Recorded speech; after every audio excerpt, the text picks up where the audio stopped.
Your neighbor tells you about the unstable man in the cul-de-sac who claims to have been abducted by aliens. And then there's the woman in town who claims to see Bigfoot all the time. Your boss, who you greatly admire, confides in you that he has started speaking with his wife daily when he gets home from work. She died 8 years ago. It's hard to believe this stuff, and you write these stories off as overactive imaginations. Are these people seeking attention, or are they a bit unstable? No matter what you think, if you're like me, you walk away wondering, what if that was true? The What If It's True podcast features stories by ordinary people like you and me. Something has happened to them, something so strange they are in agony unless they tell others. My name is Cameron Buckner, and the What If It's True podcast is available at whatifitstruepodcast.com and on all available podcast apps.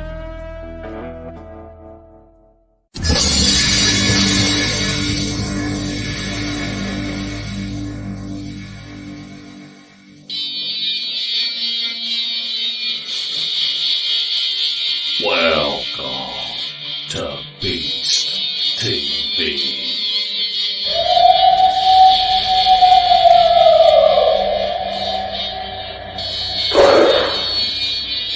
What was that? You better get a fresh dip and buckle up.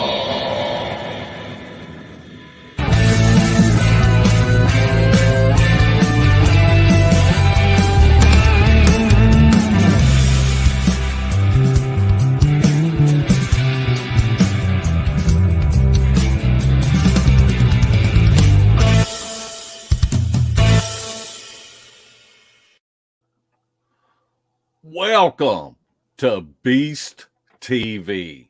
We are thrilled that everyone is with us tonight. And this is, when Larry does this, he's excited about something. Ooh. So I'm doing this because this is such a pleasure to be able to do a podcast about Mr. Gimlin.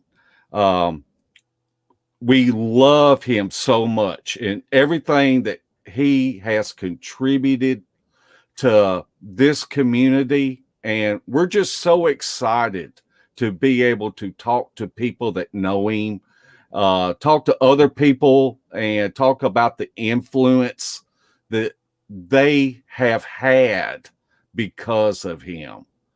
And we will not have any questions. We want to be able to give our guests their full time slot without questions and to be able to say everything that they would like to say about Mr. Gimlin. So in the Navajo tongue, I would like to say, no, Jijaba, Larry. And that means forgive for not having questions at the end. And go ahead. I thought you come up with a word that you could mispronounce and may not know it. No, but I don't know, Larry, if I've got to put it in your 5-generation redneck tongue. Yes. And okay, let me just give you an example. Okay, here's an example, Larry. Sorry, dude, that I stole your woman last year. Here, you can have her back. Oh, man. I like the Navajo better. But I'm going to go backstage, and we are going to have a co-host tonight so I can help maneuver our guest on and try to help this show flow smoothly. So our guest host for tonight, he's our host, is Bama Murdoch. What's up? How you doing, Bama? I'm doing great. I told you yesterday I've been sick a couple of days, so if I sound stranger than normal, but no, I think we got something good planned for everybody tonight, and we have a lot of guests. That's why we're going to try to, that's why y'all got to kind of forgive us for not having questions. But yeah, we're going to have some. We're going. What's that? We're going to have some esteemed guests. We are, and diverse too. That was the whole premise of when we kind of put this together, was if we can get not just esteemed people, but a few diverse people, and then narrow down this to simply the PG film and what did you see that made you believe. And it's been hard to narrow it down and keep it to that, because it's such a huge thing, for us it is. Right. But but we really did this for, I'm looking at the chat too, up on the screen over here. We really did this for the people in the chat and the listeners, and we thought it'd just be kind of a fun show. So we'll kind of be giving all these people the same questions. I'm kind of laying it out to you here real quick so we can roll through it. So anyway. Oh yeah, I'm ready. Okay. Well, I just want to reiterate our love for Mr. Gimlin and Miss Judy. And we are just so thankful for him, and we're thankful for our guests to come on and share stories of their time with him, or how Mr. Gimlin has influenced them. So I'm going to go ahead and leave the studio and let y'all bring on the first guest. Well, I'll tell you what, I'll bring on the first guest because it's somebody that Larry Porch II knows nothing about. Uh-oh. Now, who we got coming up is Debbie Jones. And Debbie's a member of our group, but she's a member of Sisters of the Moon. And Debbie has told us that she grew up in Falk. I'm going to try to kind of give a little bio of each person coming on. Debbie grew up in Falk, Arkansas, and she said that she had never heard of Bigfoot or Sasquatch before. But then when she was about 14 years old, she had a terrifying encounter at her home with her dad. And that's what really, she said, got her fascinated in it. And then along about 2013, she starts really, researching. And, Debbie's, she's good at what she does. So, man, if we can get her on here, ask her. There she She's got real ugly since I last saw her. Hey, guys. Hey. Hello. How are y'all doing tonight? I said, I'm going to introduce you because Larry, he don't know nothing about you. No, nothing. Maybe just a little bit. Debbie, when did you see the PG film for the first time? Like age, where was it? Do you even remember? I don't even remember. I really don't. And let me just add real quick, I didn't grow up in Falk. I grew up playing with my cousins in Falk. Oh. I lived probably about 40 miles from there, but I played in the woods a lot with my cousins. And I heard stories from my cousins and my first and second cousins, and they had lived there for their whole life. And so we didn't know that what we called the Falk monster was a Bigfoot. We just called it the Falk monster. But as far as the Patterson Gimlin film, gosh, I honestly can't remember when I first saw it, but when I did, I was just kind of awestruck. Was it You know, after you got into Bigfoot? I don't think it was after I got in. Well, I have to say that when I turned 28, I was 28 years old. And like you had said, my daddy and I had an experience at my house when I was 14. And we heard these god awful, I don't even know what to call them. It sounded like a roar, a moan, a growl, a howl, all of it combined together. We heard it 3 separate times while we were hanging up Christmas lights. And it scared the living daylights out of me. And what scared me more was that I could tell that it had upset my daddy and made him nervous. And he was, a veteran of World War II, Vietnam, and Korea. And when he had told me to go in the house and get the gun, that's when I began to worry, because I knew he was concerned, and I had never seen my daddy get concerned like that before. Yeah. But growing up after that, I knew we had heard something. I knew about the Fouke monster. As I got older, I started listening to more stories, and I could see that, we were downriver from where the Fouke monster was. And so we always wondered if that's what it could be. And then when I finally got my first computer and was able to get on the internet, and, I grew up with just 3 channels, NBC, ABC, and CBS. Right. Yeah. And Hey, Debbie, I hate to interrupt you, but you're getting way off topic. Well, what's new, Larry? You're running out of time, and we're talking about the Patterson Gimlin film.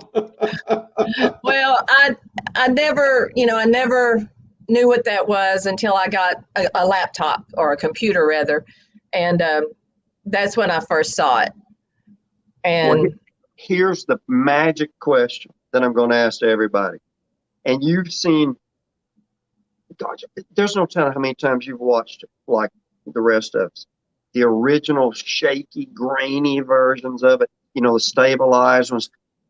When you got to where you could really see the good versions of it, I mean, the ones where people have really cleaned it up, what is it, even if it's a single thing you see that makes you go, oh man, that's real. That's not a guy in a suit. What is that one thing? Well, after I saw the stabilized version of it and you could really see the details better, what got me is I could see the muscles in the leg. When she stepped down on the ground and hit the ground with that foot, those muscles in what looks to be her right leg, from the way I'm viewing it, you could see them shake in the impact. And you wouldn't see that in a suit. And then on top of that, where it looks like her fur is rubbed off from the swing of her arm, those 2 things combined together just is kind of what made me think, yeah, this is something real. Yeah, and what's interesting is there's probably loads of people in the chat that think the same things. A lot of people talk about the hair getting rubbed off on the legs, and the arms from just simply wear and tear, Yeah. But so the big thing for you is the muscles. Yeah, the muscles is what really, the muscle in the leg that you can see on the side there, you can see it just kind of, it's almost like it vibrates when it makes impact with that foot, makes impact on the ground. You can see that muscle just move. And that's, I think, what put it over the top for me. Have your views changed about it any? No, I do have to say that when I first saw it and wasn't like really studying it and everything, just the first time I saw it, I wasn't 100% sure, because I'm very skeptical of a lot of stuff. I mean, Larry will tell you that, and you and people that know me, I'm very skeptical at first. I have to, debunk everything, so to speak. Her face wasn't what I had imagined or thought a Bigfoot would look like. And of course, I had never seen one at that time, and I still haven't seen a face. I've only seen the side view of one. but her face and the way she had, the lines kind of right through here with the fur, and that just didn't seem normal to me. But I don't know what normal is when it comes to a Bigfoot face. Exactly. Right. But the legs, the muscle, all of that convinced me. And the way she just moved through that terrain like it was no problem at all, looking back over her shoulder, trying to get away from, Bob and Roger. And it just, I don't know. There's too many positives, on that just, I think she's real. There you go. Yeah. There's number one that knows it's real. I'm a believer. Well, Larry, why don't you, Debbie? Thank you so much. You're welcome. I mean, I'm always a type that I want you on the show all the time, and but anyway, thanks so much. She's Well, better thank to you. look at than I am. What's that? She's better to look at than I am.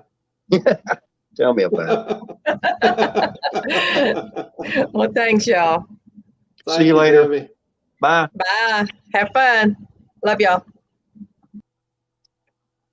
Larry, would you introduce the next person, please?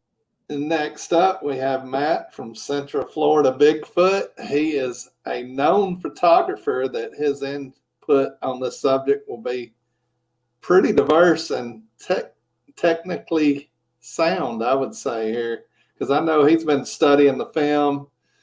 I know he's aware of the type of camera used and the film itself and all that. So we'll probably get some nuggets we don't really think about on this next one.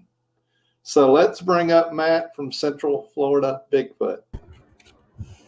There's Matt. How are you doing? I am doing great, and I'm proud to represent the non-esteemed category. You are esteemed, my friend. It is an honor. I'm the non-esteemed person.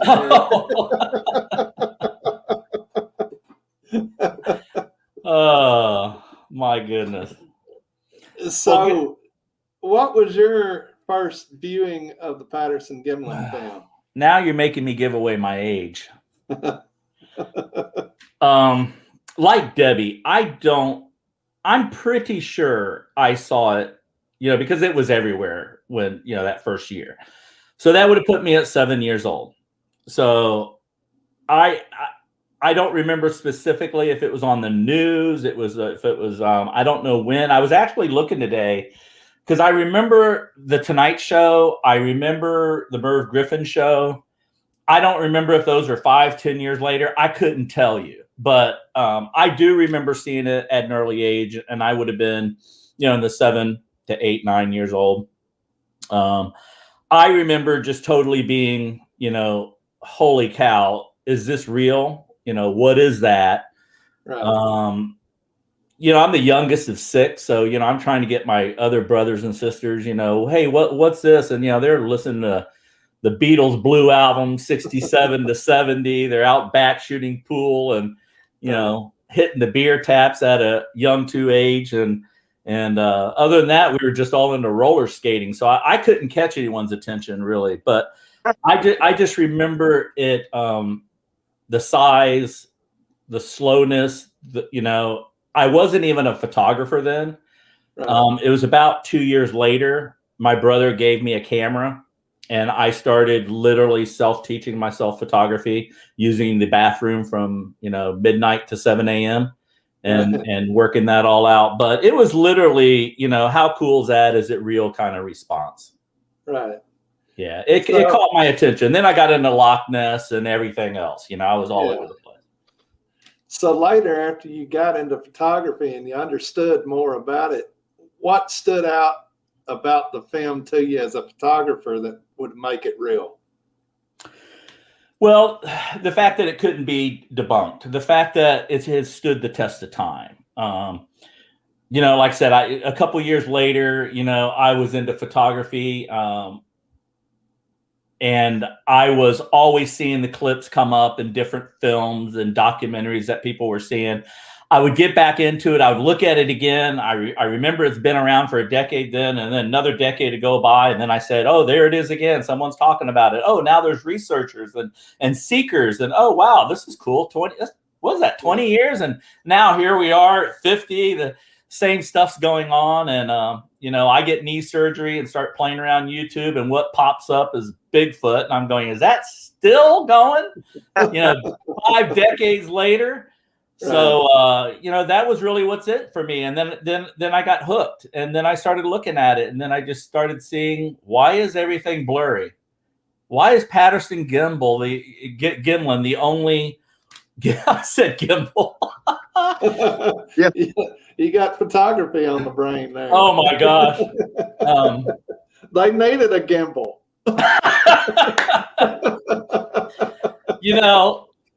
I told you guys and the people in the chat has seen me enough. I've tried to stay away from all of the heavy research into the Three Horsemen and the whole film. And I just started researching it this week, when I found out about this show, and I went, oh, I better brush up. And then next thing you know, you open the non-esteemed category, and I slipped in there. So, but I've learned a lot, and it's got me thinking, well, maybe we should be more on the research side of things and looking into it, because I learned a lot about the cameras. I actually bought one.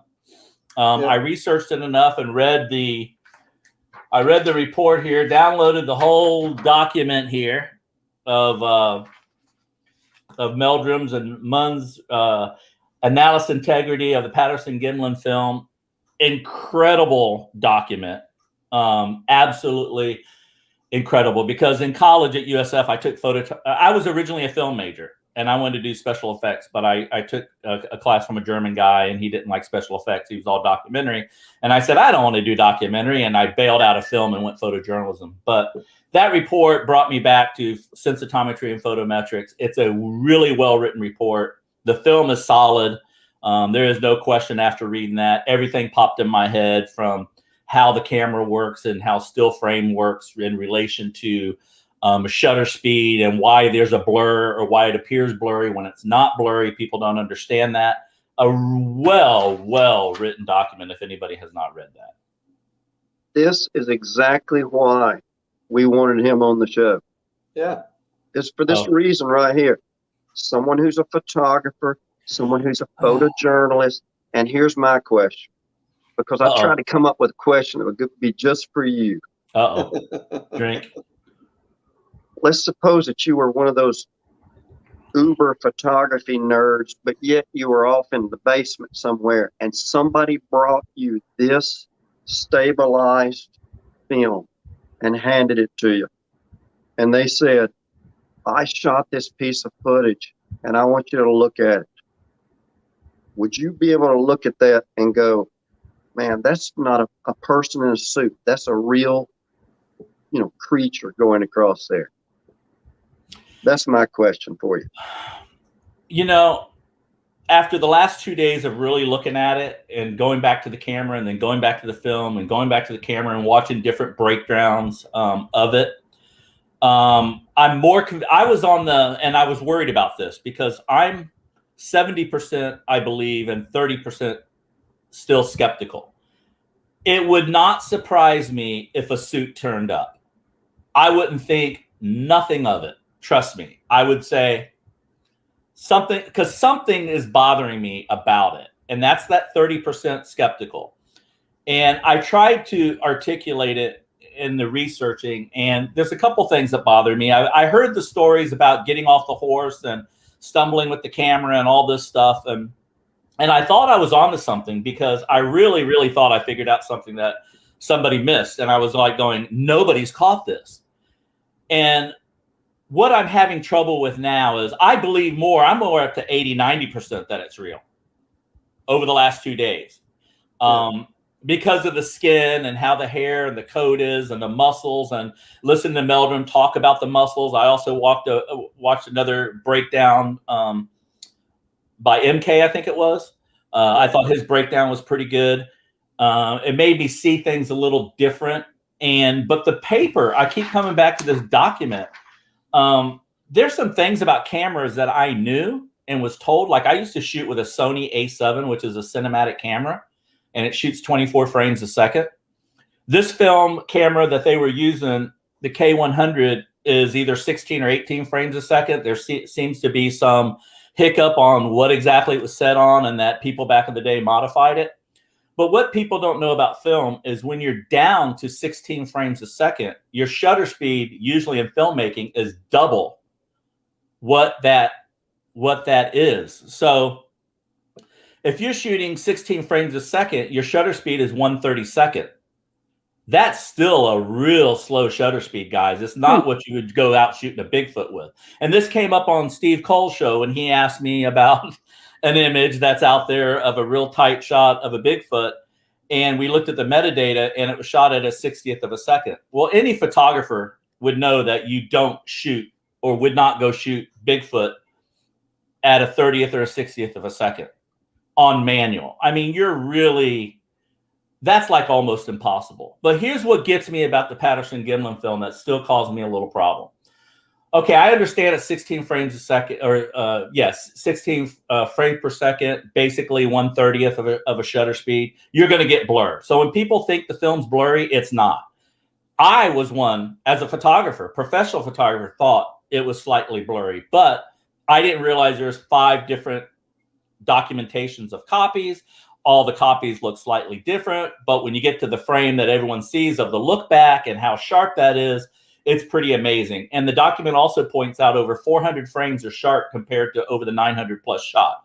That's amazing. So what we saw, or the link that was sent to me on, this is a full length Patterson film.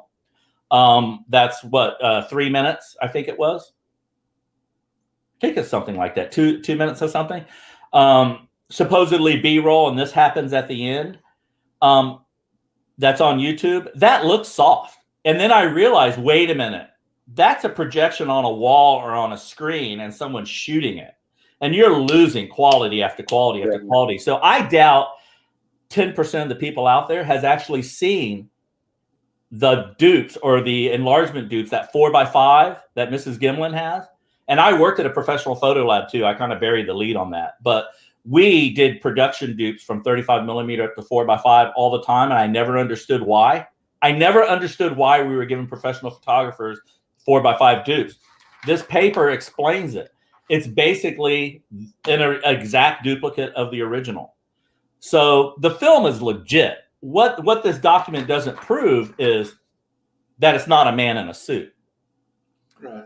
But the other breakdowns I see now, I'm more 80% believing, but I'm going to always keep that 20% skeptical, and that sort of thing. But here's another thing that bothers me. They're talking about the lens he used, and I got into this, and he's coming up later, but I wrote a post. You know me, I do my Post-it notes. But this is the lens, 25 millimeter f1.9 focusing ring. Nobody's mentioned this. In that film, has anyone seen that film do a shift in focus at all in the whole length of the uncut film? Does anyone on the planet see where he focused that film? No. There is no focusing on that film that I can see. Does anyone on the planet even mention why there's not a finger? When you're holding a camera, and you're not used to it and you're not a professional, even an iPhone, how many people have gotten a finger in the way? Oh, yeah. There's none of that. That's amazing to me. So that tells me that there was another option mentioned in this report, and it's the lens on the bottom, the 20 millimeter 3.5 fixed focus. That makes sense to me. Because how could a non-professional hold focus for over 400 frames of a 900 plus frame film, never get his finger in it, and never touch the focus? And dismount a horse.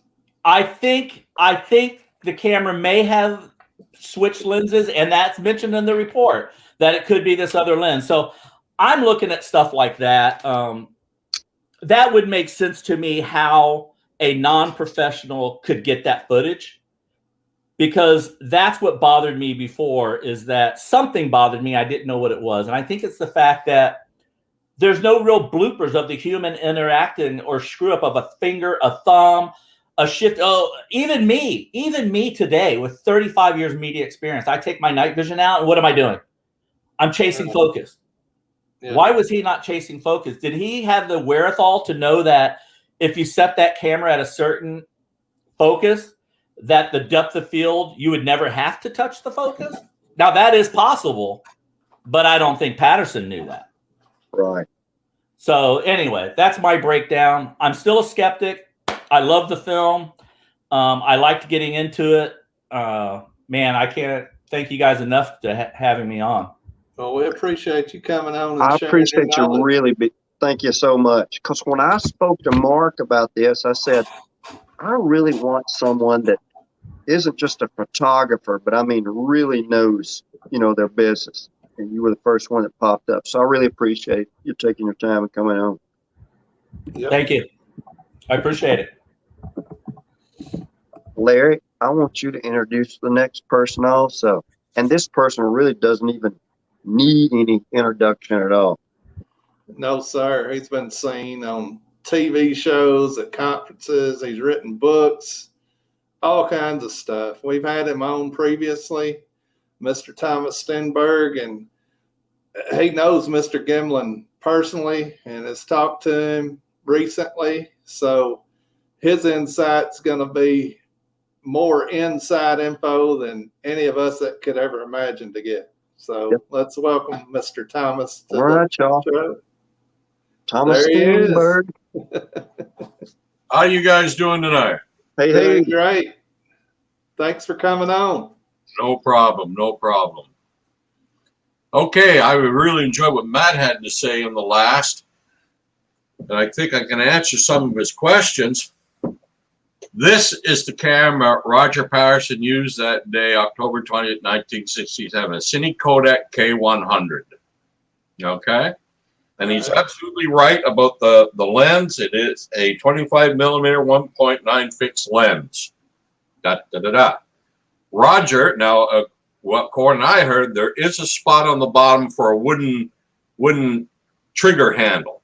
But as far as I know, and I've been able to, and my long conversation with Bob, they didn't have one of those on it that day. So Roger, when he took the camera out, he had to hold it like this. Okay? And of course, he's looking through the horrible camera lens like that. And to get it to film, you got to push the trigger down on the side like that. And it starts to roll. Can you hear it? Yes, sir. You let go of that, and it stops. So he's going, filming, running, and shooting at the same time. Okay. And in answer to his question, why didn't he adjust it at all? I think he basically just started aiming and shooting, and he was getting good shots of Gimlin with the horse in the previous shots when they were just shooting each other going along before they had their encounter, and they already blew 3/4 of the roll of film. They came in 100-foot roll, Kodachrome 2 film, and he only had 952 frames left. That's why he just continued to shoot the subject until the subject disappeared, or the film ran out. And that's what happened that day in October. And this was it, a Cine Kodak K100. A buddy of mine picked this up for me about 10 years ago in a sale in Washington. There's even a long shot mathematical probability that this could be the camera. We don't know because no one knows what happened to the camera. Roger rented it from the Shepherd's Camera Shop in Yakima at the time, and he ended up being arrested because he failed to return the camera.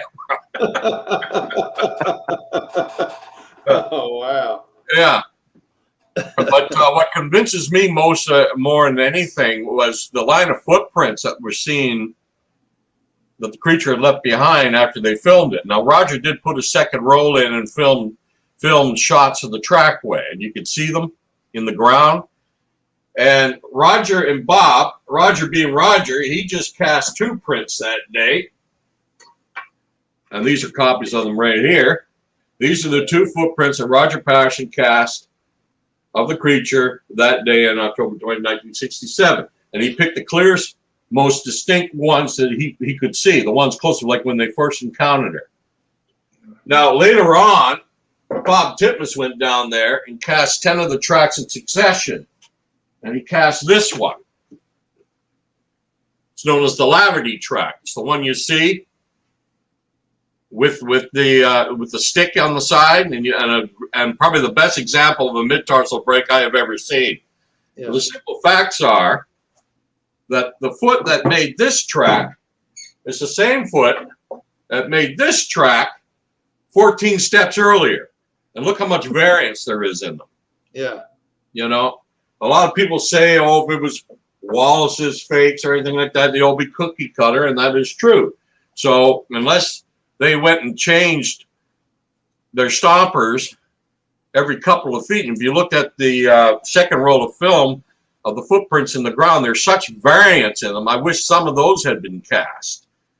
Because there's one footprint where the toes were almost pointing to the right, where the foot is pointing straight ahead. The toes were completely bent over. So I found that very, very compelling. But probably the most compelling thing about the subject in the film itself, and what's led me over the years, other than the fact that I'm a very close friend of Bob's, and I've known him for close to 30 years now, and I have a very hard time accepting that he's been lying to me for all that time, is what they call the IM index in the film, the intermemoral index. That is comparing length of arm to length of leg. Human beings have an IM index of about 69 to 70 because our legs are much longer than our arms. The great apes, gorillas, chimpanzees, orangutans, have an IM index of over 100 because they have massive arms and very small legs. The subject in the PG film seems to have an intermemoral index anywhere between 89 and 90. So the arms are longer compared to the legs compared to human, but not nearly to the extent of the quadruped great apes that we know exist, gorillas, orangutans, chimpanzees. Those three things, more than anything, had me convinced that if the Sasquatch does indeed exist, Roger Patterson and Bob Gimlin filmed one October 20th, 1967. Wow. That's exactly what I wanted. Mm-hmm. I want to ask you this. When did you see the film the first time? Do you remember?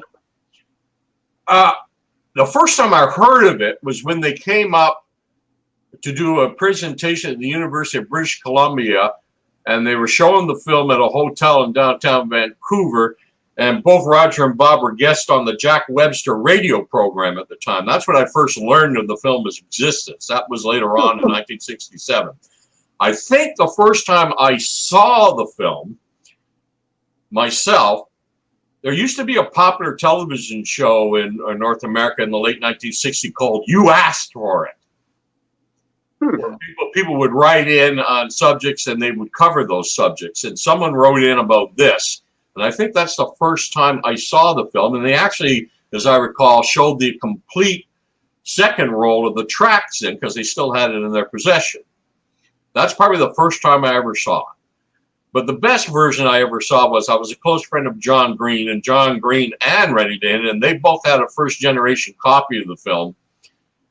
They took the camera original and had a copy made right from that camera original. And the quality you see, including the quality you've been putting up, is obviously fourth and fifth generation. Yeah. So, and like Matt said before, it really isn't a blurry film. There was just a big difference for what you could do with home movie cameras back then and professional filmmaking. Right. There's a huge difference. I mean, the Patterson Gimlin film is no different than your grandmother's home movies from the attic, the picnics. Or the Magruder film of the Kennedy assassination. That was the best you could do in home movies in those days. Right. Yeah. We have to ask you to tell us a funny Bob Gimlin story or one of your favorite stories about him as a person or about him and his wife. Well, I've known Bob for a long time. I got all kinds of stories, but probably the funniest is just a little while before John Green passed away. We were all together at the Sasquatch Inn, and Sasquatch Inn. the Sasquatch in, and I jokingly said to Bob, "Hey, Bob, is it true that Canadian cowboys and American cowboys are really all just wusses?" And Bob posed for a picture, and then someone took a photograph, and it's on the internet where he looks like he's punching me out,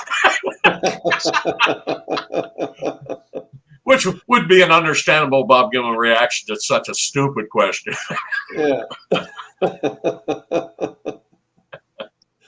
Yeah, but Bob Gimlin, I've known him for a long time. I first met Bob in the mid-1980s, and I've known him for a long time, and he's told me the same story verbatim, time and time and time again. And I almost got him. A lot of people say, well, you know, the sound of the creek muffled their approach. I don't think so, and I think Bob kind of agreed with me on this when I brought it up. I think the creature was watching them approach, probably for quite a period of time, and it only reacted because the horses panicked. And the horses reacted and started to. As a matter of fact, Bob had to let go of the little pack horse, and Roger almost lost control. But Bob managed to keep control of his horse, and the creature did what they always do when they realize they've been spotted. It walked away. And Roger just had the time to grab this out of his saddlebag, run across, down through the creek. And Roger was only 5 feet 3 inches tall. Remember, he was a very small man. So a lot of those shaky shots, and you think he's looking at the ground, that's actually the high creek bank, because the banks are actually higher than him. When he was running through the water, he couldn't see over the top of the bank. And he had to come up, went around the S stick, got that famous footage that we've seen time and time again, where you get 352, the look back. And I personally think the creature was looking back at Bob, not Roger, because Bob was still on his horse.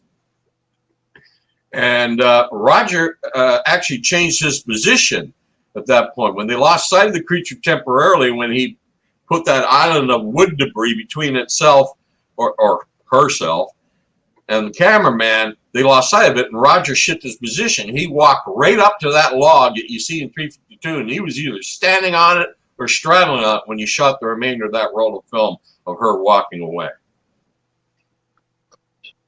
I'll tell you, we always love, and the people in the chat, we always love having you on our show just for this reason. I mean, we got to have Thomas back on again. No doubt at all. Because he really has little intricate details that you wouldn't normally get, that you can't read, that you can't find online, because you really have the only living witness to it telling him this personally.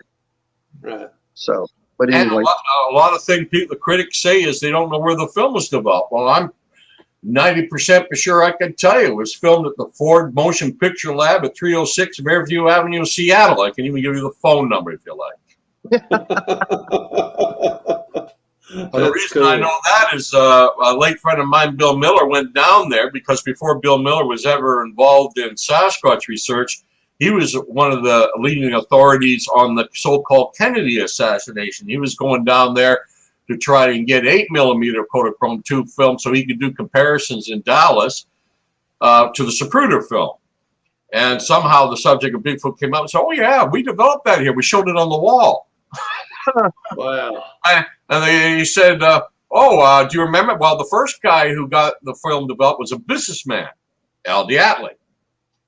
And a few months later, a little cowboy showed up to have copies made. We made those here for him, too. Roger Patterson. So the film was developed at the Ford Motion Picture Lab at 306 Fairview Avenue, North Seattle. There it is. There it is. Oh, man. What I don't know is whether or not Al Diatley had the film shipped to him in Yakima and he drove it to Seattle, or he met the plane in Seattle and had it developed there. But it was developed and available for the showing at Al Diatley's home 2 days later, the following Sunday. So much to it. These details, something you definitely don't get from just an expert that's evaluated the film. I like the backstory, the back details, and all that. And all this information was available to people. It was even available then, but Rennie always told me it was all written down on the paperwork and the packaging for the film. It was right there, but nobody at that time thought that was important at the time. Right. And I think one of the biggest reasons L.D. Atlee sort of pushed Bob aside, you may remember L.D. Atlee even hired an actor to pretend to be Bob to stand beside Patterson in stage presentations of this film. I think the reason for that is that in that original show in L.D. Atlee's face, Bob wasn't there because Bob was exhausted. Bob, the whole thing going down there from after they left Mount St. Helens to go back to Yakima, and they got the phone messages from John Green saying something's happened down in California. It was all done on Bob's money, Bob's dime, Bob's food, Bob's truck, Bob's horses. Yeah. And he said, I didn't like Roger driving my truck because he drove like a lunatic, so I did all the driving. so Bob was absolutely exhausted. He didn't go to that original showing. He saw it the following night, and he was disappointed in it. He thought, oh man, it doesn't look nearly as good as what I saw with the eye. You know, and I think L.D. Atlee took offense to that and didn't like him saying that and sort of pushed him aside. And for years, Bob was sort of kept out of everything. And it wasn't until much later when the late Rennie DeHinnon badgered Bob to go after Mrs. Patterson to get certain rights and royalties to certain stills of the film, which Bob really had no enthusiasm for because he personally likes Mrs. Patterson. He didn't like going suing her and stuff like that. It was all Renee. And he basically said, here, look, you can have my rights, $20. That's it, you know, and that's how Rennie got paperwork saying he had rights to certain stills of the film for many years, and why it was almost impossible to publish anything from the PG film without going through Rennie DeHinnon while Rennie was alive. Because Rennie went after you. Yeah. We're going to have you back on, Thomas, talk about this some more because you know so much about it, the backstories, the drama that went on at the time. We could talk for 2 hours about all that stuff. And thanks again because do a whole show just talking about the everything surrounding the film. Right. Yeah. Well, I appreciate you coming on with such short notice. Yes, because sir. I mean, this really was, you know, it was pretty short notice. Yeah. My pleasure, boys. My pleasure. Well, have a good night, Thomas. Thank you so much again. Thank you. Man, Larry, we're rolling through this. Mark Marcel's next. Yes, sir. We'll get him and for people in the chat and people listening, these are people that have been on the show before. You can really go back and get a long, good, informative show, you know, with those people on there. If you were to ask Mark what he did for a living, he would say that he was a land surveyor. Isn't that correct? That's right. I mean, that's what he does. What's interesting, because I went back and, you know, and listened to the original show again. What's interesting is that his family runs an aquarium somewhere, like a big aquarium, like you'd go on vacation to an aquarium. Yes, sir. And Mark's not just a researcher too, but I've seen him on a few television shows. He's a musician. But he's a superstar. What's that? He's a superstar. He is, and he's funny. That's the funny thing. But I want to get him on here and just kind of run through the same questions with him. Hello, Mark. Hey, Bama and Larry. Hey, Mark. Let's get down to business. I've been taking a lot of notes, and so I watched Debbie, I watched Matt, I watched Thomas, and I was taking notes, and I got a lot to talk about. And so let's get down to business. If I can run the show, Bama. Yeah. Okay. Have at it, Mark. So number one, I think it was Mark who started the show in Navajo. Is that right? That's right. I am not Chinook. but I live in the Chinook Nation here in the Pacific Northwest. So what I want to say is Hayumasi. Hayumasi. That's how you say thank you in Chinook. Friend told me that. Hayumasi. And so I want to say thank you in Chinook, if I'm pronouncing it right, for having me on the show. Right? Thank you. Well, thanks for being here. The very first thing I want to cover is your very first question. I first saw the PG film on KPTV Channel 12, Portland, Oregon, one of the last independent stations actually in the nation. It was one of in one of those docudramas of the early 1970s, right? That's when I first saw the PG film, and I was about 9 years old, and I was all ready for it. I was all ready to take in all of that stuff. I had seen all the docudramas about Chariots in the Sky, the Ape Canyon, reenactment on Sasquatch Legend of Bigfoot. I ate all this stuff up, right? Now, So for people that don't know, Mark is like the Ape Canyon guy. So when That's him. he knows where that spot's at, and just all that. But just that's a whole other thing. But let me ask you: when you were a little kid, did it scare you or did it fascinate you? the PG film, fascinating more than scared me. I gotta say, Ben, that's a good question.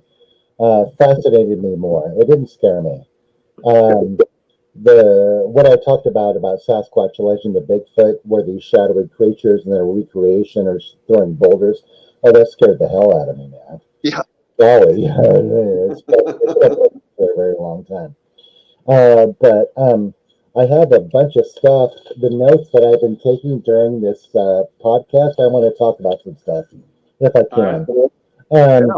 What I want to talk about first is rules of evidence. I'm a land surveyor, like you brought up, Ben. Land surveyors have to deal with rules of evidence in determination of property corners, right? Law enforcement agents have to deal with rules of evidence. Of course, prosecutors and defense attorneys have to deal with rules of evidence. Number one of the very first rules of evidence, either federal rules of evidence and in many states accepted rules of evidence, is parole evidence, aka parochial evidence. What it is the eyewitness testimony of what they saw, right? So what we're dealing with on the PG film, we're dealing with parochial evidence. What did Bob Gimlin and Roger Patterson see? Well, they filmed it, apparently, and both of them told what they saw that day in 1967. That's parole evidence, okay? When you deal with parole evidence, you also have to take into account what those witnesses were doing at the time and why were they there. Okay, I want to talk about that later, dealing with Matt's discussion about the camera. We know that Roger, in particular, was working on a Bigfoot film. Okay, so that's the issue. If you're walking down the street and you see a crime and you call the cops and you have zero to do with any of the people involved with the crime and you have zero financial interest in all that, you are an excellent parole witness. You can give parole evidence. You have nothing to do with it at all.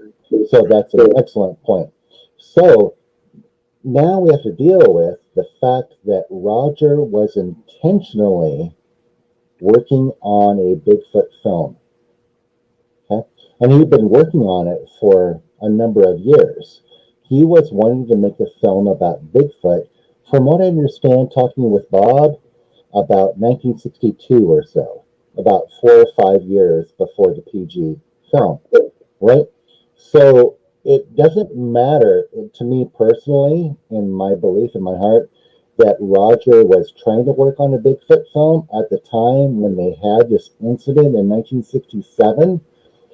What these guys were doing, where they were just going out and looking out where there were known Bigfoot sightings, right?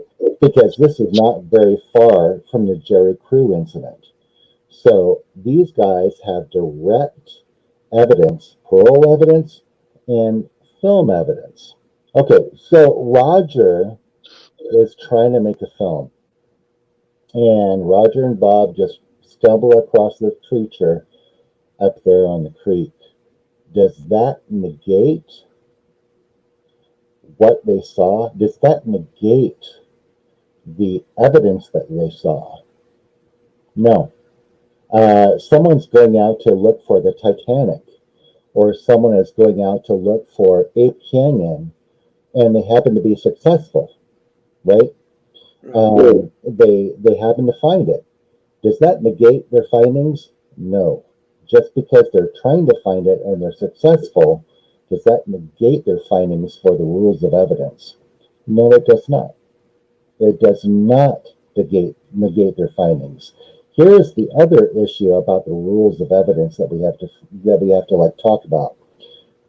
Physical evidence, like Thomas talked about. Bob Titmus showed up the next day or 2 days later, and they were able to take physical tracks, physical plaster casts of the tracks. For me, that tends to back up the parole evidence.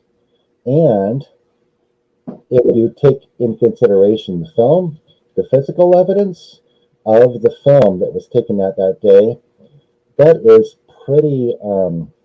that's pretty hard evidence.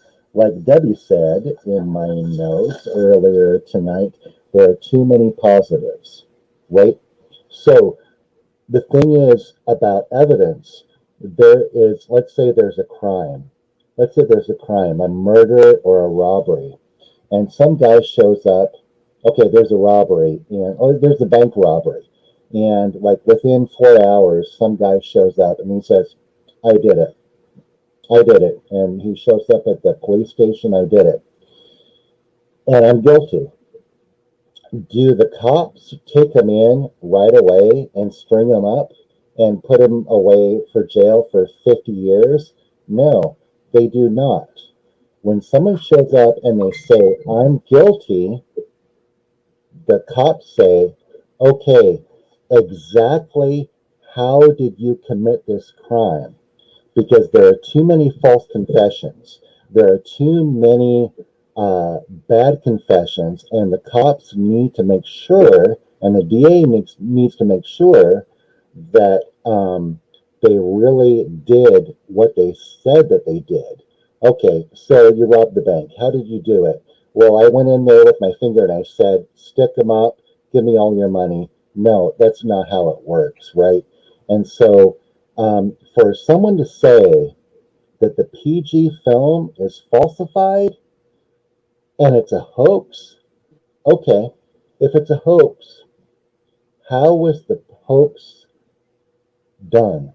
How was the hoax made?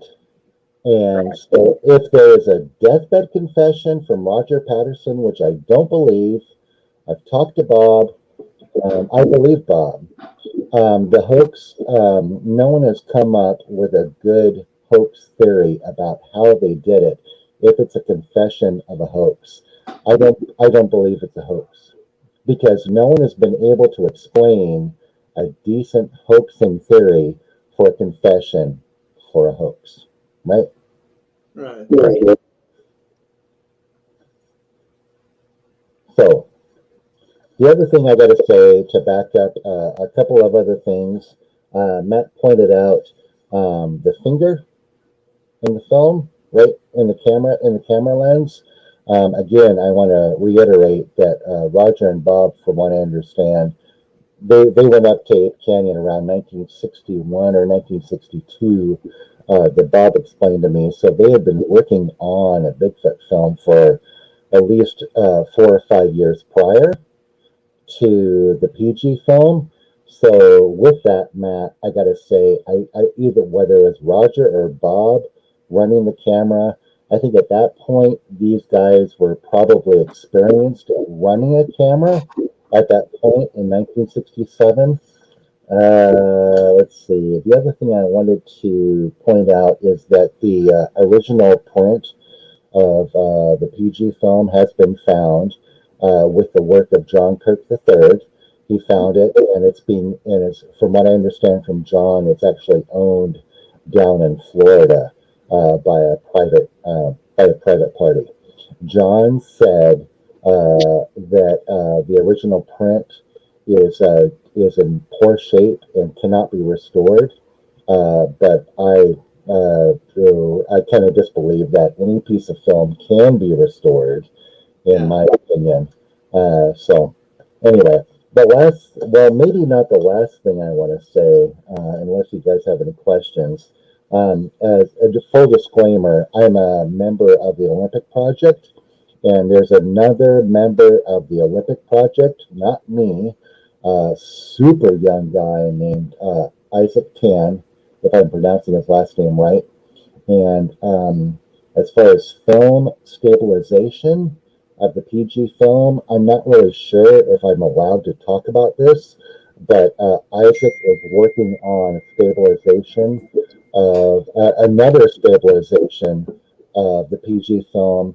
I've seen that much of it, and it's going to blow everyone out of the water. Isaac working on another piece of stabilization of the film that is frankly amazing. Super. So, gosh, that was worth hearing that right there. Yeah, definitely. Oh, that's because my question always is it even possible to make it more discernible, to make it better? I think you'd have to really go back to start with the original, or maybe the first or second or third generation, and start with that. But Mark, thanks for coming on with such short notice. Oh, no, absolutely. And I'm sorry for the late reply. A couple of closing comments. I was able to sit down with Bob, my very first contact in the Bigfoot research community, and Bob was nice enough to sit down with me as the conference is closing up at the Sasquatch Summit, and he gave me a lot of information about his visit to Ape Canyon with Roger Patterson, and he gave me a lot of information about the PG film and his incident there. And as far as the film stabilization goes, keep your eye out for Isaac's stuff. So, anyway, Can't wait to see it. Thanks for coming on, Mark. You It's good bet. talking to you again. Anytime. All right. Thank you, guys. Good night. All right, Larry. All right, Bama. At long last, Arla Colette is coming on. She's like a, well-known researcher in her own right. Mark would tell you that she's a real boots on the ground person. He said that he would go camping remotely with her and research with her anytime. She doesn't back down from anything. And she's been a guest on our show before too. So I'm gonna get her on here and kind of ask it. She's an author, and a great thing is she also knows Bob Gimlin. So that's one reason we kind of wanted to have her on here also. Hey, how are you? I'm good. How are you guys? I'm wonderful. Good, Arla. We're so glad you're back on here with us. Well, thank you. It's kind of interesting to listen to everybody's viewpoints on this. I'm really enjoying that. It is. We're getting a lot of little things that I didn't expect us to get. Definitely. Even though I'd kind of come up with generic questions, but this is the first one I'm going to ask you. Is when's the first time you ever saw the PG film? Do you remember? I do. It's in Where were you at? 2010. 2010. Wow. Wow. Yes, it is. But you have to remember that I had my first full encounter when I was 6 years old. And I'm going to give my age away now. That was in 1956. So Okay. I already knew what they looked like. And so I've had a life of knowing. I've traveled all over the United States, into British Columbia. I mostly primitive camp. I just like to be out away from everything else, and you see so much more. So I met Bob in at 2010, I believe. And it was interesting because I did meet him because of my association with talking about the Bigfoot. But we became friends totally because of something that didn't have anything to do with Bigfoot. And that was I grew up in Henrietta, Oklahoma, the home of Jim Shoulders, who was a world champion cowboy a long, long, long, long time ago. And he was Bob's mentor when Bob was young and was rodeoing. And when Bob found that out, it was like, you grew up in the same town? Yes, I did.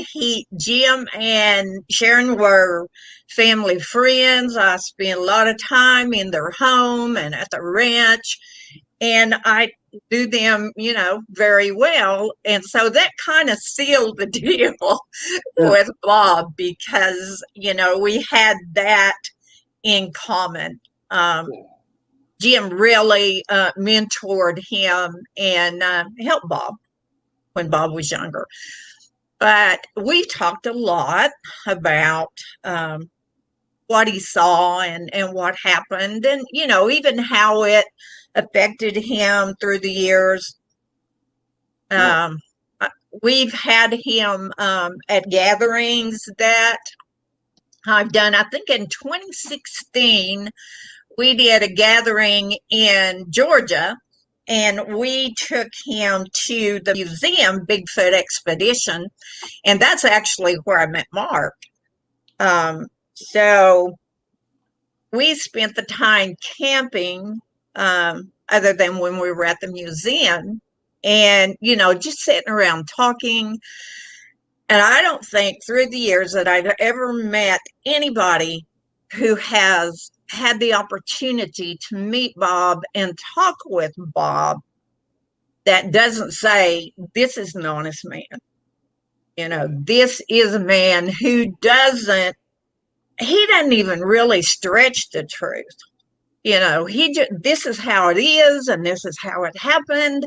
And the other thing about Bob is he's truly interested in people who meet him.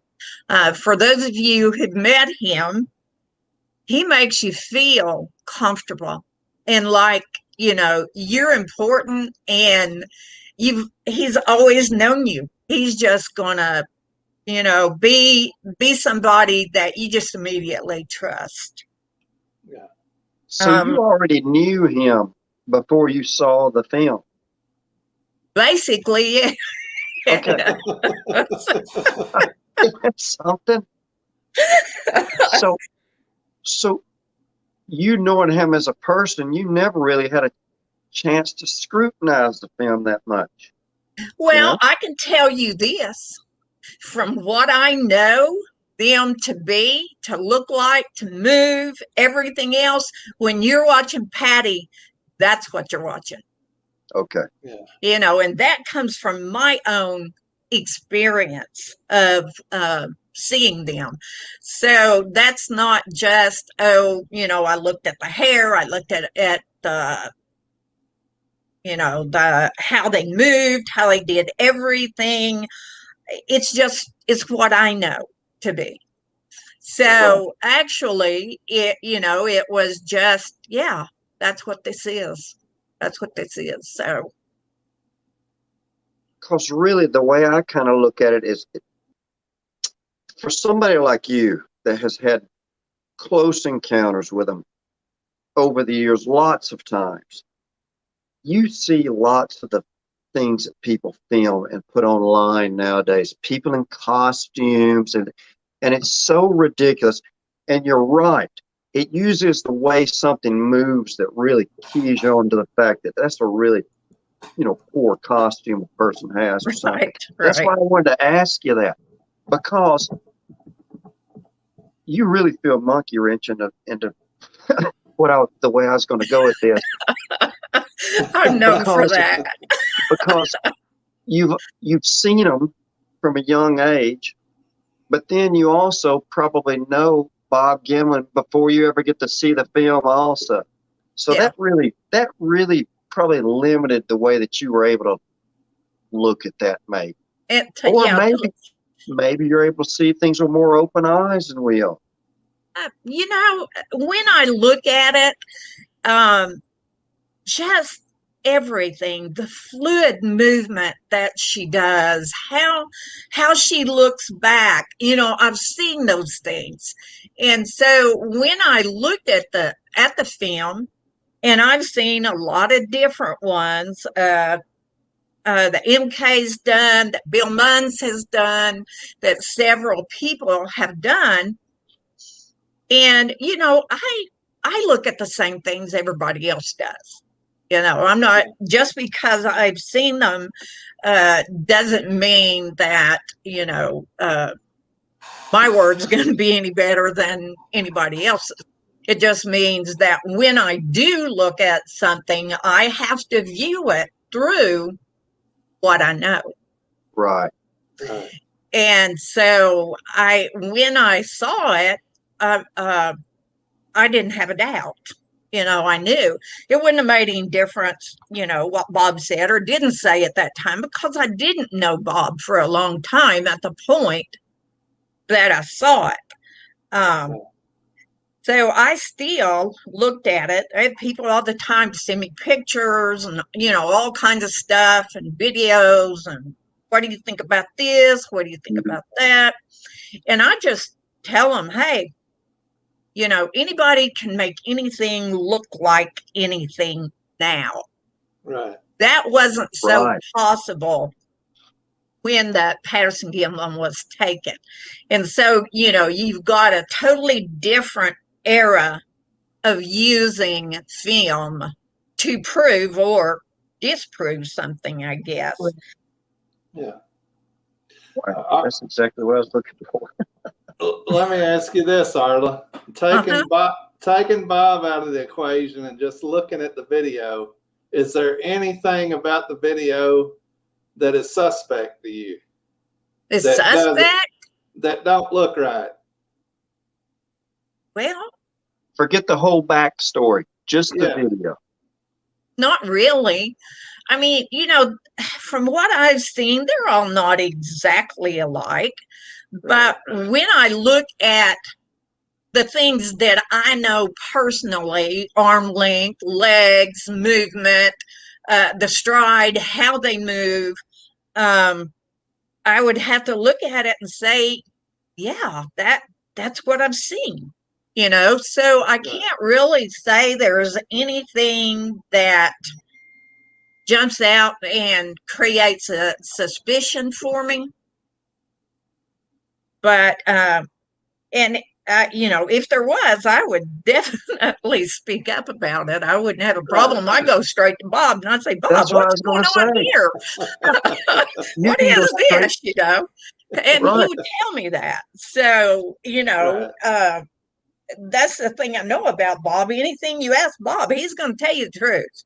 Yeah. Whether you like it or not, that's just the truth. And one of the wonderful things about Bob is Bob's very well known for hugging the ladies and kissing the ladies, and all the ladies like Bob. But I would tease him all the time and say, you're nothing but just no cowboy. That's what's wrong with you.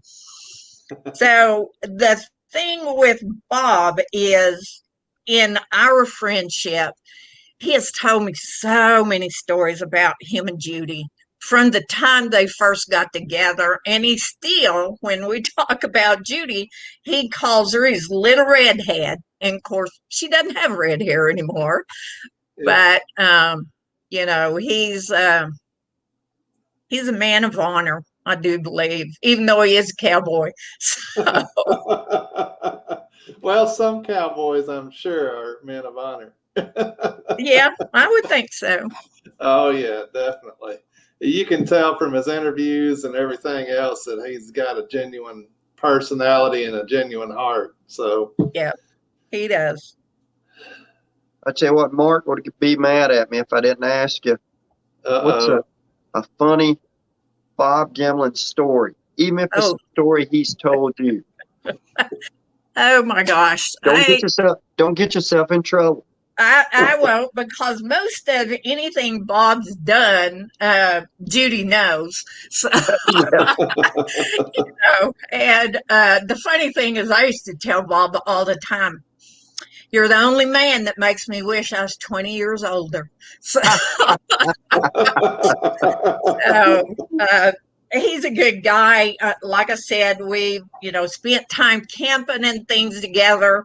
And it started out in 2012 when I would be somewhere at a conference or whatever. I would always sing to Bob. And I've sang some strange songs to him. But the one thing he did that was hilarious, and he did it in front of a whole bunch of people. We were at a conference in 2012, and we were in the hotel, and one of the girls and I was going down, just looking for people, talking, and Bob was down in the sports bar talking to people. I mean, that man loves to meet people and talk to them. And we walked in, and he was hugged up between two women. And I walked over there and I said, "You know what you are? You're just a cowboy. That's what's wrong with you." And he did his little Bob Gimlin walk, and he just kind of sauntered over there. He looked at me, and I said, "Yeah, you're just a cowboy." He grabbed me, bent me over backwards, and kissed me and let me up. I come up sputtering. There was people everywhere. I told him, I said, see, you're just a cowboy. That's what you are. So you never knew. He's a joker. He's fun to be with. He's one of the most spiritual people I know. I'm not saying religious, I'm saying spiritual. I've drummed with him and sang, and he is just an amazing man, and certainly didn't deserve all he and Judy's had to put up with through the years. Right. Yeah. Well, Arla, we appreciate you coming on here and sharing your stories about Thank you Bob. so much. We do appreciate that. Yep, and you tell Mark, or I can tell Mark. Yeah, Yeah. Mark, I'll go anywhere. You just holler. I've stood in the woods with you before. We were down by that river one time when we were in the woods and heard this huge bloosh, like a big rock being thrown into the river. And we've had some good times. Mark's a good guy, and I've been in the woods with Larry too, and Debbie and some others. So yeah, they're good people. Well, thank you, Arla. We Thank do you so appreciate much. your time and your stories welcome. tonight. Have a good night. You guys too. All right. I think next we got Scott coming up. I think Pat had some internet issues, so we're bringing up Scott. Nope, we're bringing up Pat. We got Pat on there? Well, maybe. There's Pat. Pat. Hey, Pat, you hear us? He's froze up there. Uh-oh. Well, yeah, maybe he's still having some internet issues. Maybe.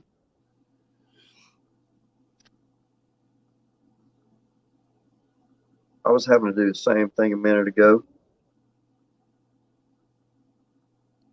Well, And when you see me turning my camera off, I'm having to don't go blow my your nose. Just do it on the air. I just do this. I ain't And gonna do then it. people tell me I'm picking my nose, and I'm not. Yeah. So, all right. I don't know if Pat's internet connection is going to let him on. I know Scott is in the backstage, and he is ready. We know him as Can Squatch. There's Scott, Can. Bama LP the second. What's going on? how you doing? What's up? Just wondering why you have me on here. I mean, after all those guests, I mean, what? You're an esteemed guest, man. Tell I think I'm from the peanut gallery. I think that's probably the best description. That's me in Bama. Well, anybody that's in the chat knows Scott as Can's Squatch, and he's one of our moderators. But he's also an attorney, and a lot of people don't know that. Yeah. Mark Purcell said you're looking like the Godfather sitting there. Yeah. Godfather of relaxation. That's about it. But like I said, we want to get kind of a diverse crew, and Scott, he really goes all kinds of places. I mean, he's in the woods a lot. He's been out on a lot of our camp outs and stuff with us. Absolutely. But he, I wanted him not just because he was an attorney, but because I've kind of hung out with him. I know he has an objective mind in the way he looks at things.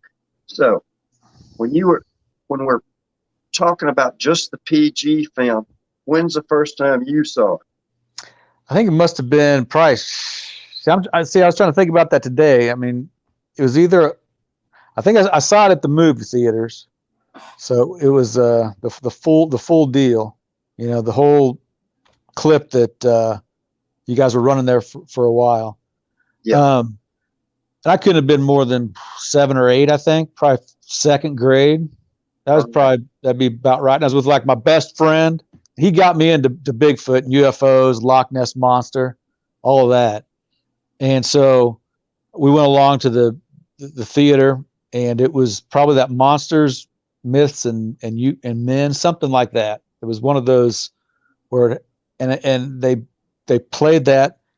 And the first time I saw it, I was just like, I think just instinctively, I mean, I'd been to the zoo, I'd seen other animals, but instinctively looking at that on film, it was just like, the first thing that occurred to me was not a man in a suit.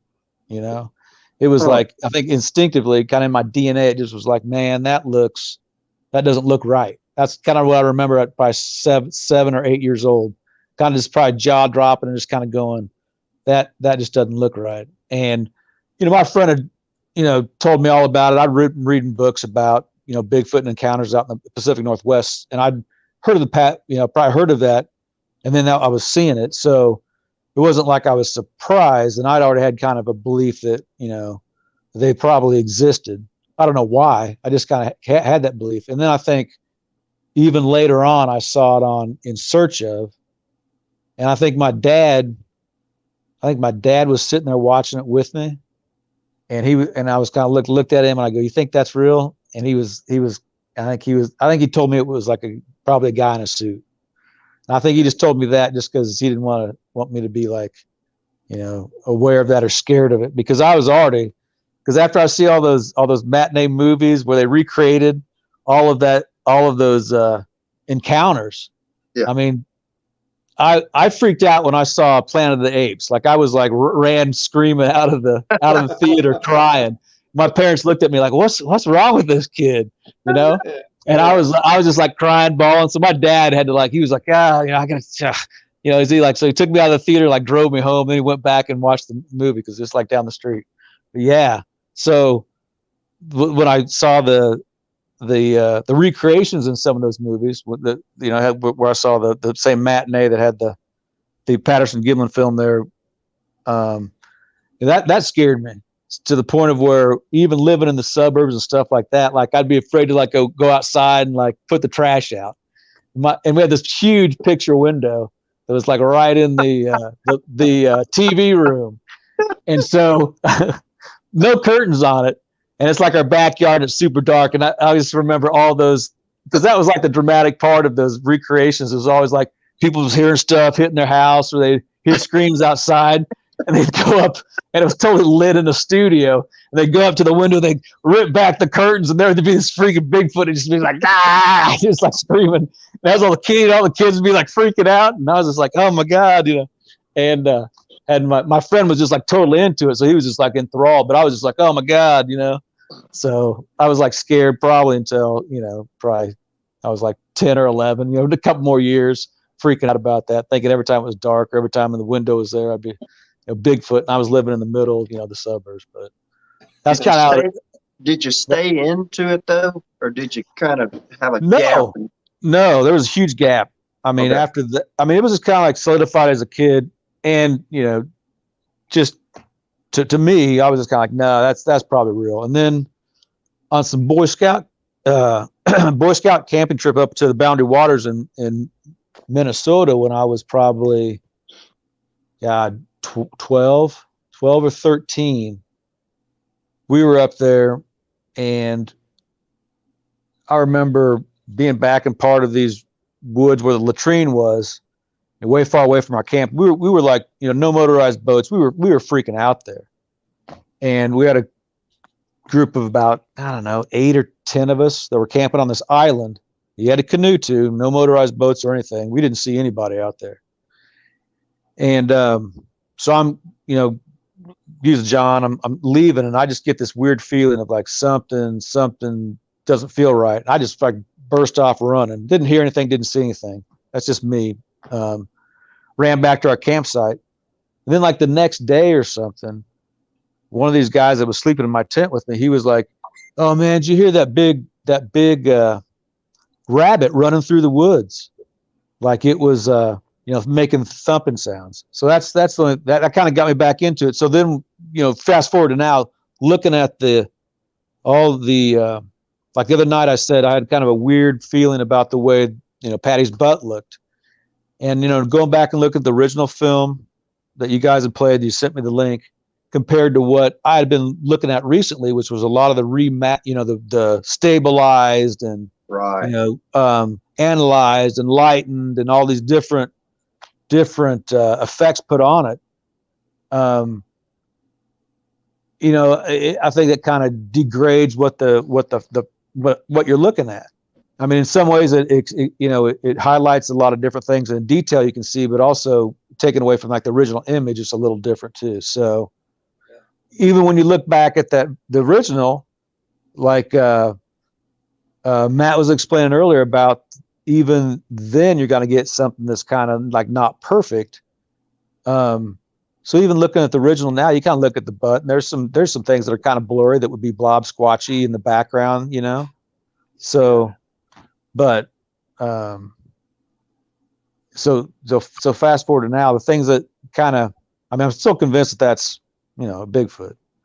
Well, let me ask you this.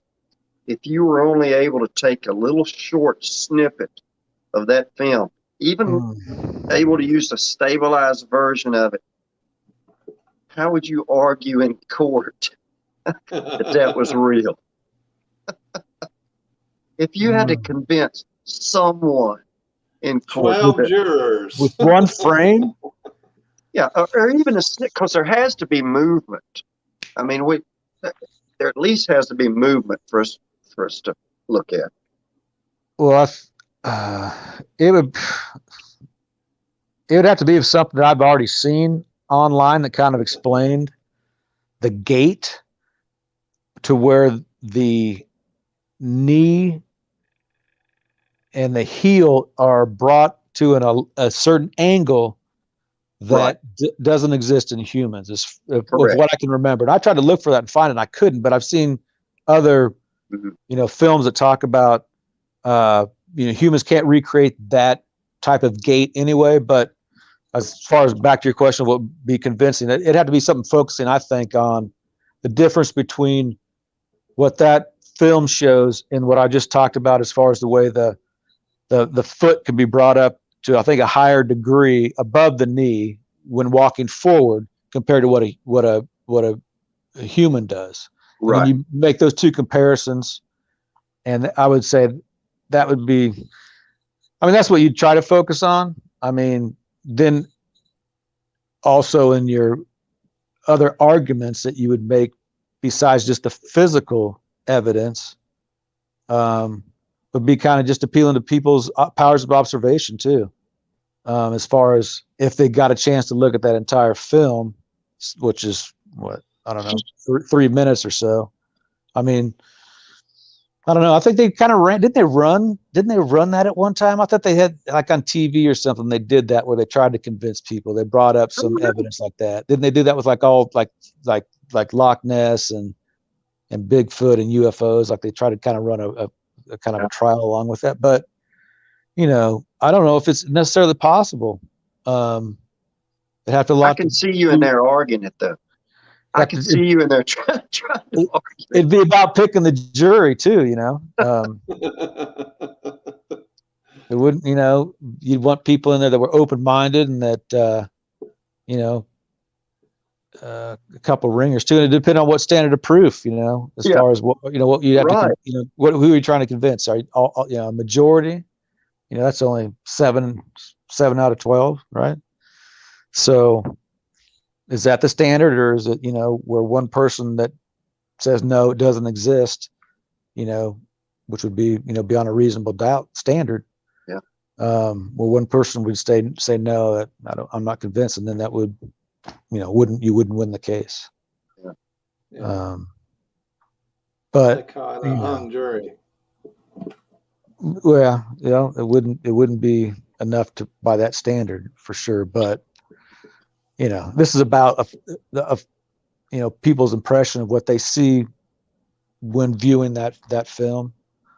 To me, you know, it was right off the bat, there was just gut feeling, instinct, even at 8 years old, you know. And then, because when you see stuff later on, when you come across stuff that's big in the woods, and I've never come across, you know, a Sasquatch, Bigfoot, you know, come across moose and things like that, or elk, you know, and you see something that's that massive like that, you know, you get a little freaked out.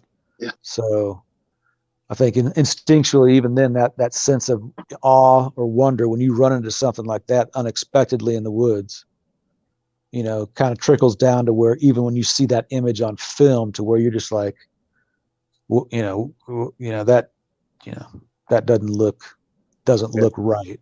Doesn't look like it's within my realm of what I've been conditioned to believe is true. You know, was supposed to be out there. Right. I mean, but now with all the stabilization, all those different ones, you know, the head analyzation brings up the face a lot. I think that's convinced me more. But then when I look at it now and I listen to all the stories and encounters that people described, you know, you imagine it to move in a different way. But, you know, I've never seen one, so I don't know. So, you know, having people that would give your opinion on that film compared to what they've seen behavioral wise would be a good, I mean, that'd be something you might bring in as a character, you know, as an expert witness in court. You know, somebody that has a, you know, will vouch for an encounter, or one of the people that was you know. Well, I tell you what, Scott, I've been glad to have you on. I've been places with Scott. Larry considers him a friend. What's that? That's my 2 cents. Yeah, that's my 2 cents. You know, that's just my opinion. Well, that's my impression.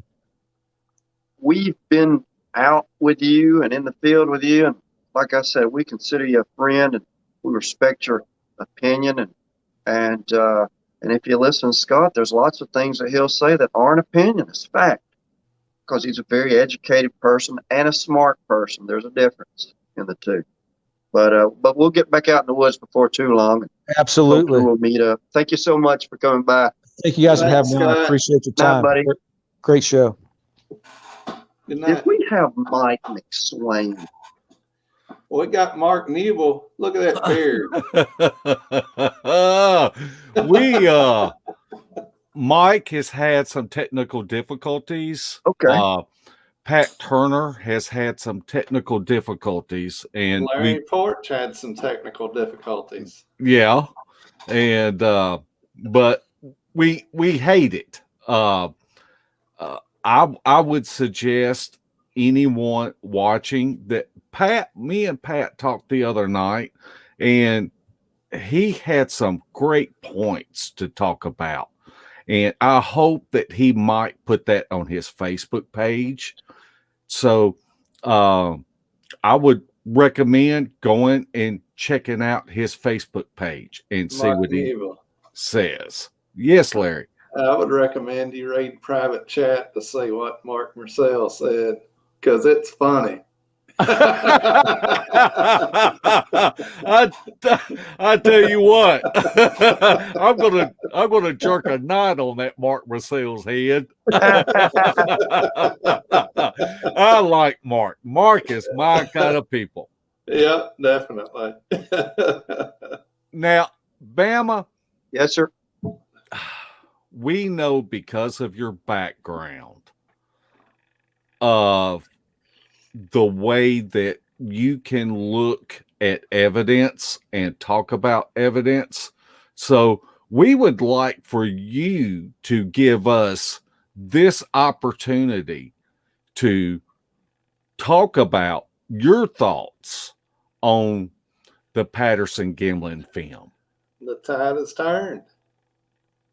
Well, I kind of went at it from a different direction.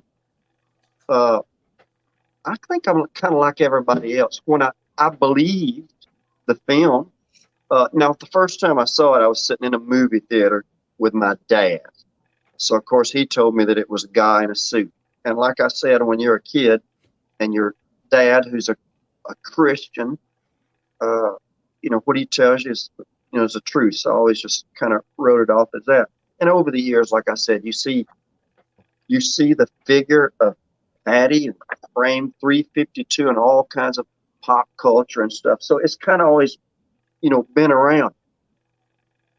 But from a very generalized standpoint, I used to look at it and go, well, it has to be real just because of the muscles or because of this. And a lot of things that people say. So I just want to touch on something for just a minute. And this is really going to back up something that Debbie Jones said right at the first. And she and I didn't speak about this.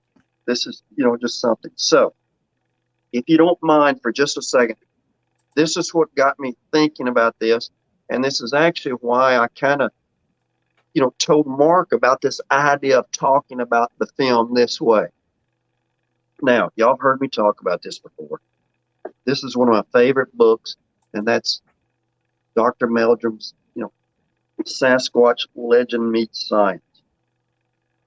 And I get a lot out of it, just like I do these other books I'm going to show you in a second. But I want to read one thing out of here that I thought was fascinating. So here goes. He's up there in the Blue Mountains looking at that very first trackway that Paul Freeman took him to. The good trackway that shows the dermatoglyphics, the dermal ridges. He literally looked at hundreds of tracks there.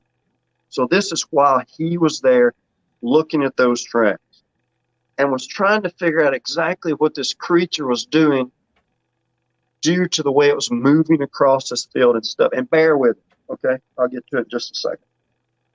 It said, whatever made the tracks came from a densely wooded mill creek that came out of a watershed. Now, this is fascinating to me because I always think about what a Bigfoot's doing when nobody's around. I mean, how they travel and where they go. I find it eerily, But anyway, it says, it followed the cover of a brush-lined ditch through some fields and through a plum orchard. And it was heading for a ridge line that went back to the watershed. Now, here's what caught my attention. And I've read the book 2 or 3 times. This is what got me thinking about it. Something, probably a passing car late on a Saturday night, prompted this thing to turn abruptly and to retreat across a field, and I'm paraphrasing some, towards the cover of a ditch.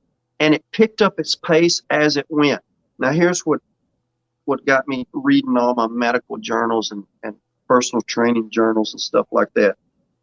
Every second right footprint was towed out about 45 degrees from the line of travel. Now, Dr. Meldrum said it wasn't until later that he was walking on a beach himself, and he noticed that when he turned to look at the tracks he was making, that his foot would turn out at a 45-degree angle. And we call that pronation, when the foot turns out like that.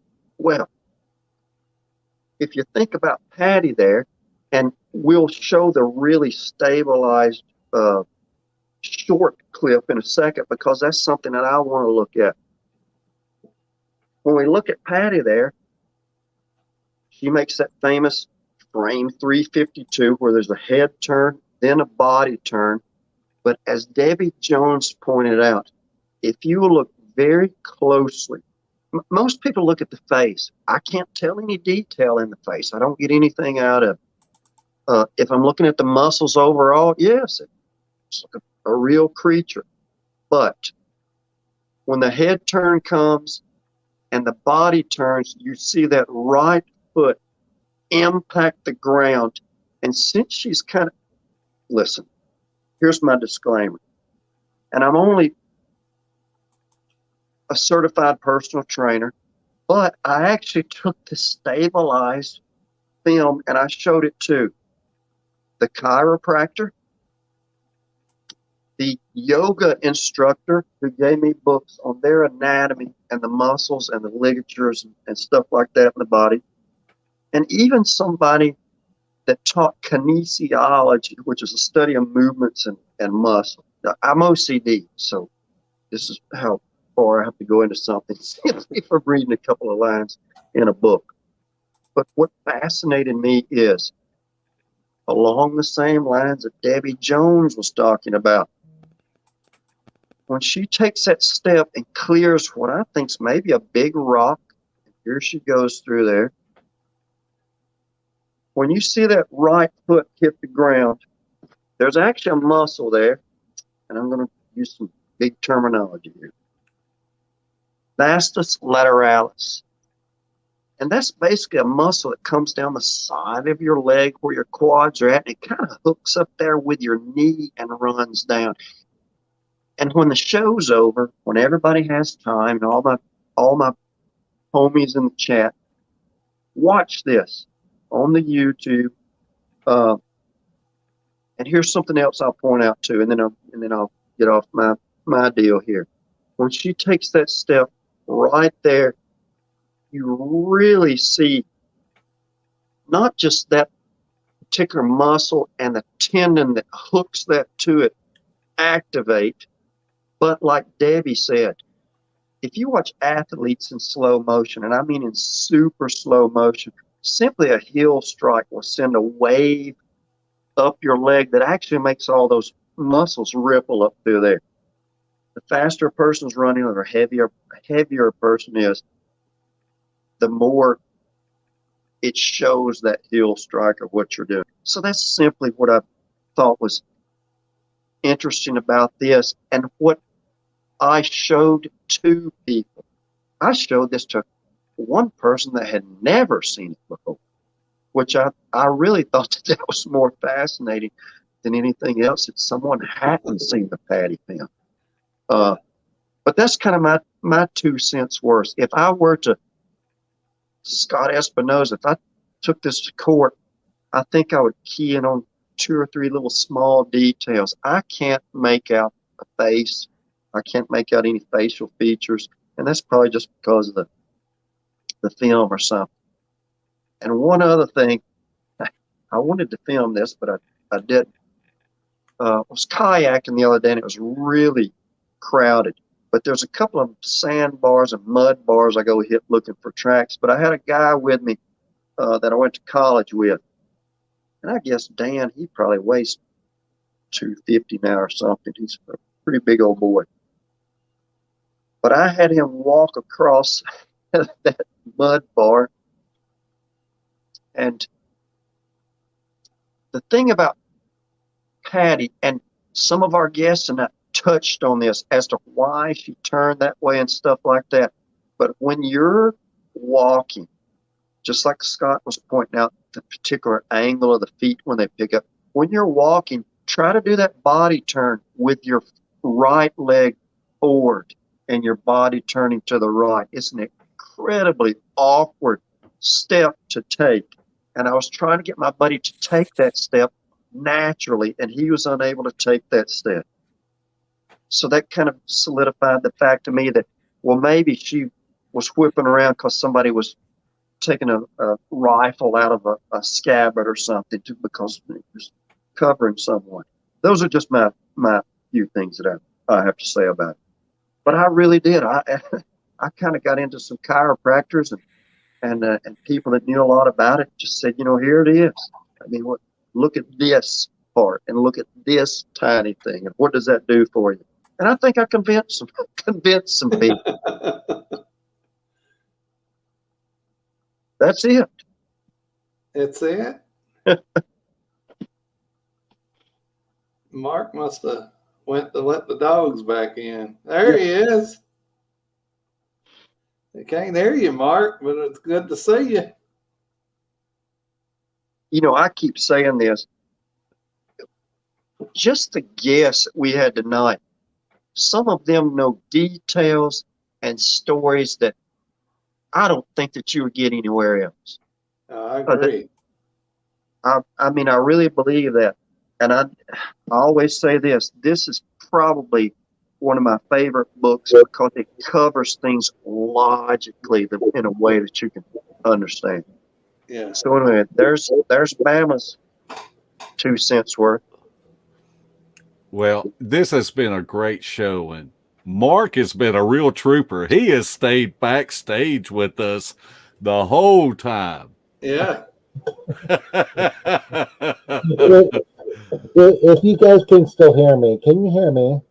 Yeah, you've been kind of muffled. Okay, yeah, I know. It's with my crappy microphone.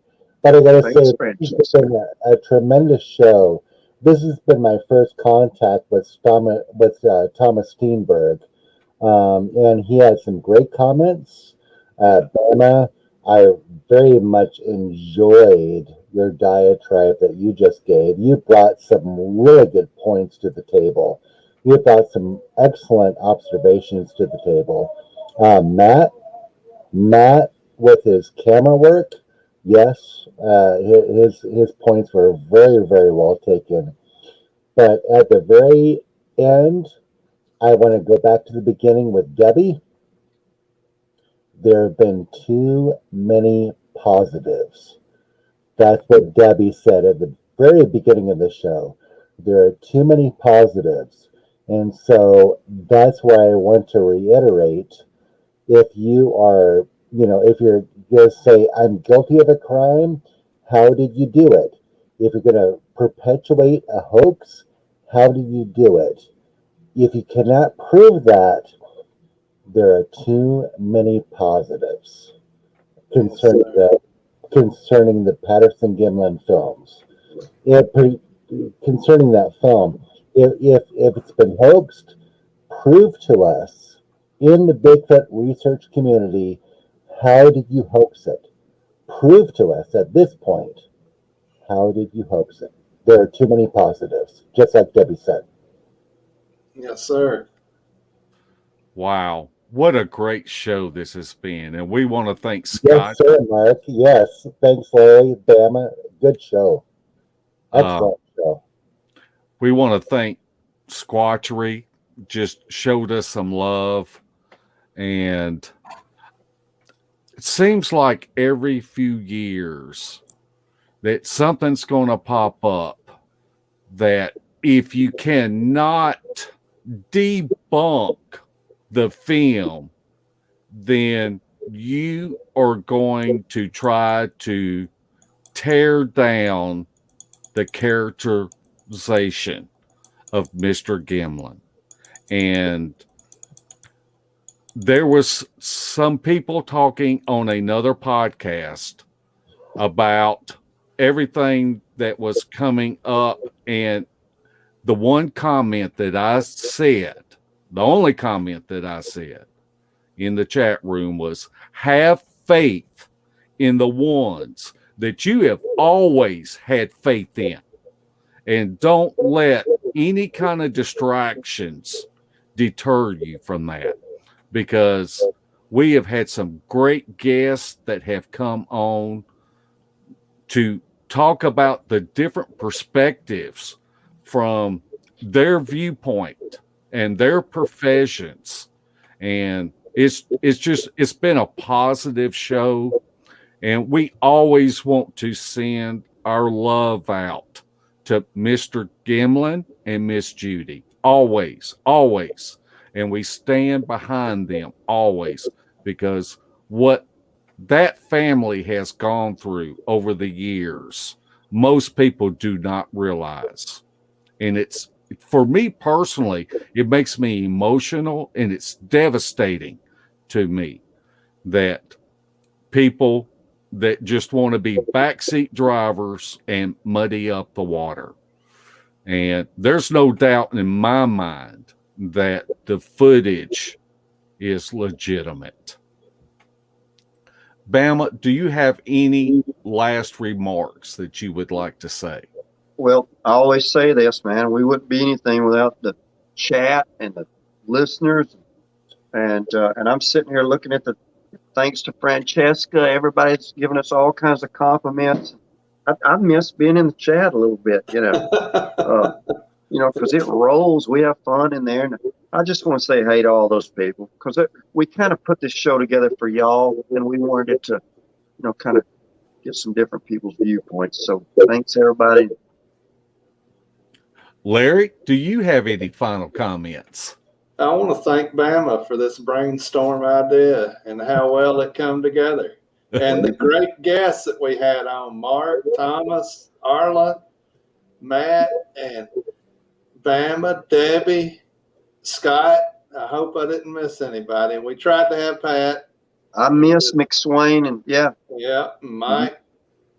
So, but I was joking with Noble earlier that it was going to be a train wreck getting all the guests in and out, but it went great. It was fantastic. So I do thank everybody for their time. Mark, Yes, do you have any final comments? One more thing. I very much appreciate the roundtable. I truly believe, Bama, Larry, Mark, we need, in the Bigfoot research community, we need more roundtables. We need people coming together to discuss these issues. Too much of the time, we're at odds with each other over like tiny little minor bitchy viewpoints and stuff. Yeah. Forget all that.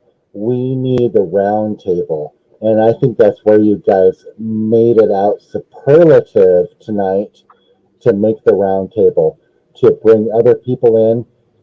Different viewpoints, perhaps not, but we need more roundtable discussions, and that's where I think that we can move forward and talk about other things that we can work on in the future in a roundtable discussion. So I really appreciate you guys doing this tonight on Sawdust.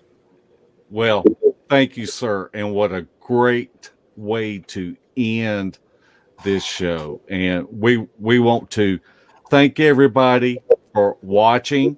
Don't forget about Beast of the Woods Monday night at 8 o'clock Central Standard Time. I'm sure Larry will whip something up.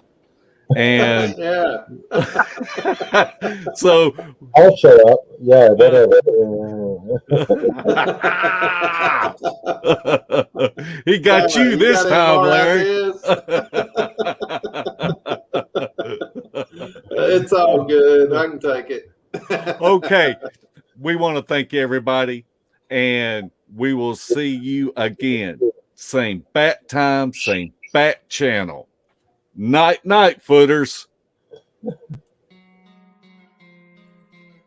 Beast TV would like to welcome all of our new Facebook members. Be sure to check out our pictures and videos of possible evidence. And if you haven't checked out the Files tab, there is a wealth of information that you may find beneficial.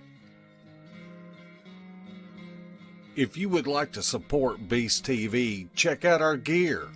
We have coffee mugs, face masks, gaiters, shirts, and tank tops. The link is pinned at the top of the comment section. Everything is always marked down 20%. So come check out our junk.